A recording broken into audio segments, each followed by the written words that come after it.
गुरुदेव और माँ गायत्री के चरणों में कोटि कोटि नमन करते हुए, गुरुदेव को साक्षी मानते हुए आज हम जानेंगे कि ध्यान साधना में दिखने वाले 5 आकाश कौन से होते हैं, इनमें कौन सी शक्तियाँ सन्निहित होती हैं।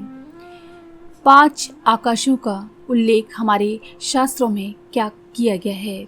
बिंदु योग की ध्यान साधना में 5 आकाशों और 5 ज्योतियों का वर्णन है।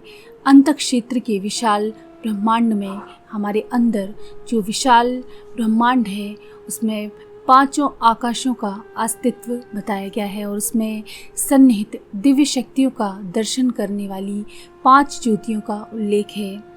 ध्यान योग में इन 5 आकाशों के मध्य 5 ज्योतियों की धारणा की जाती है। जब हम ध्यान करते हैं तब हमें 5 ज्योतियों का ध्यान करना पड़ता है। ये भी पंचकोश जागरण की एक प्रक्रिया है, विधि है। ये ज्योतियाँ मनुष्य के अंदर अवतरित होने से दिव्य दृष्टि जागृत होने और उसके सहारे अनेक सिद्धियों के उपलब्ध होने की बात कही गई है। आत्म स्थिति की 5 अवस्थाओं को 5 आकाश कहा गया है। इन 5 आकाशों के नाम हैं, पहला है आकाश, दूसरा है पराकाश, तीसरा है महाकाश, चौथा है सूर्याकाश और 5वां है परमाकाश। ये 5 व्योम या 5 आकाश हैं। अब हम जानेंगे कि ध्यान की स्थिति में कौन सा आकाश दिखने से हमको कैसे अनुभव होते हैं, क्या दिखाई देता है। आकाश स्थिति वह है जब ध्यान के समय बाहर भीतर नीलिमा सी या अंधकार सा दिखता है। पराकाश स्थिति में भीतर लपटे जैसी लाल रंग का प्रकाश कभी कभी दिखता है और क्रोध सा आ जाता है। महाकाश स्थिति वह है जब ये प्रकाश बाहर भीतर और अधिक तेजपूर्ण दिखने लगता है। सूर्याकाश स्थिति में बाहर सूर्य या सविता देवता का प्रकाश अपने बहुत समीप चारों ओर परिव्याप्त दिखाई देता है और भीतर भी सविता देवता का वही प्रकाश समव्याप्त दृष्टिगत होता है।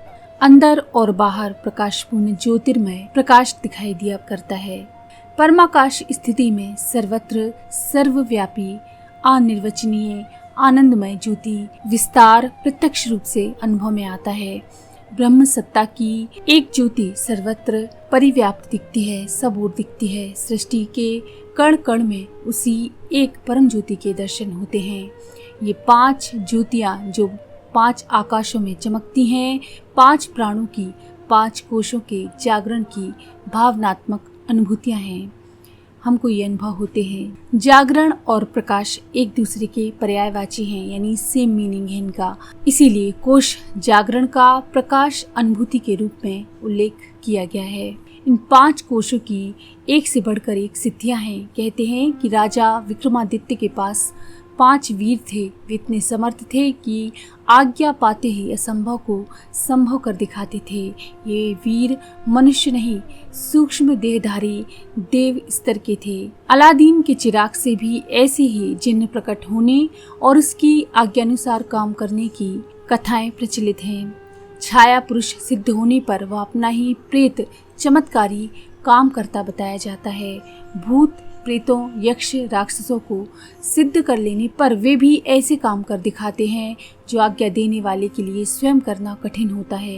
कहते हैं कि सुकरात के पास ऐसे ही एक देवात्मा थी जो पग पग पर उसका मार्गदर्शन करती और सहायता करती थी। इन कथनों में अतिशयोक्ति हो सकती है, पर 5 कोशों के जागृत होने पर साधक भी कई तरह की सहायताएं प्राप्त कर सकता है। उनकी सहायता से मनुष्य भौतिक और आत्मिक प्रगति का पथ प्रशस्त कर सकता है। इन आंतरिक मित्रों से बढ़कर समस्त संसार में कोई भी सहयोगी नहीं हो सकता। जीवन को सार्थकता के मार्ग पर चलाने वाले के लिए जागृत 5 कोश 5 तथाकथित वीरों और जिन्नों से अधिक सामर्थ्यशाली सिद्ध होते हैं। गायत्री की उच्च स्तरीय 5 कोशों की साधना द्वारा ही 5 कोशों का अनावरण संभव है।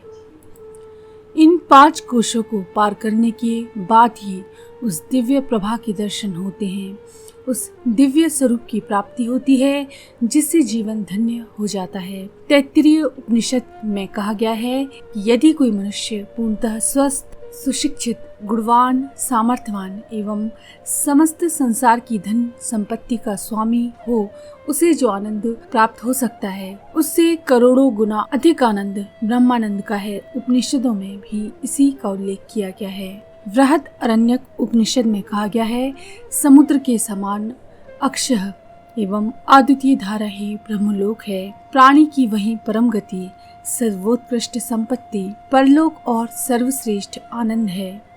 इसी परमानंद के एक अंश को प्राप्त करके अन्य समस्त भूत प्राणी जीवित रहते हैं। हमारे अंदर जो अंतर शक्ति है, जिसमें गायत्री की उच्च स्तरीय पंचकोशीय साधना और कुंडलिनी है, उन दोनों का मिलन ही कामधेनु कहा गया है। इस कामधेनु के उपयोग का आदेश जागृत प्राण सविता देव से मिलता है। पुण्यात्माओं से धो सकते हैं, जो इस पैपान को कर सके वे परम तेजस्वी बनते हैं। इस तथ्य का अथर्ववेद में इस प्रकार से उल्लेख किया गया है। इस सुंदर दूध देने वाली गाय का मैं आवाहन करता हूँ, पवित्र अच्छे हाथों से युक्त दुहने वाले से दुहे। इसके लिए सविता अपनी श्रेष्ठ अनुज्ञा प्रदान करे। मेरा ताप बढ़ रहा है, इसलिए बहुत प्रार्थना करता हूँ। तो इस तरह से हमारे अंदर ध्यान साधना में हमको अनुभव होते हैं 5 आकाशों का। किस आकाश में आपका ध्यान स्थित है, आप किन सिद्धियों की तरफ आगे बढ़ रहे हैं, आप इन आकाशों के माध्यम से, इनमें जो अनुभव होते हैं उनके माध्यम से जान सकते हैं। तो अगर आपको ये जानकारी पसंद आई तो प्लीज़ लाइक करें, शेयर करें, सब्सक्राइब करें मंत्र सिद्धि चैनल को।